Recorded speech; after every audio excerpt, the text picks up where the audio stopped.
તો વડોદરામાં સતત વરસાદ વચ્ચે ચોર ટોળકીઓ પણ સક્રિય બની છે। શહેરના તાંદલજા વિસ્તારમાં આવેલા સંતોષનગરમાં મોડી રાત્રે અજાણ્યા ચોરોએ એક મકાનને નિશાન બનાવી દાગીના અને રોકડ સહિત અંદાજે 1.5 થી 2 લાખ રૂપિયાની માલમત્તાની ચોરી કરી ફરાર થઈ ગયા।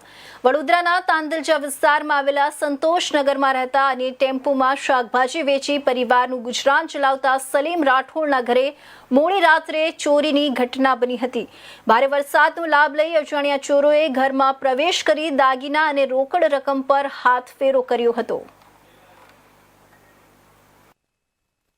આ સંતોષનગર વિસ્તાર છે, મથુરાની બાજુમાં, અને મારા ઘરે ચોરી થઈ છે। આગળથી નકુચું તોડી અને ઘરમાં આવેલા છે।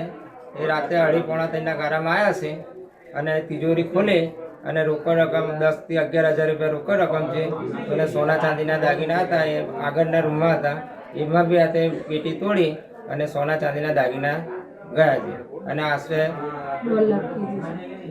2-3 લાખ રૂપિયા જેવું સોનું હશે એ ગયું છે।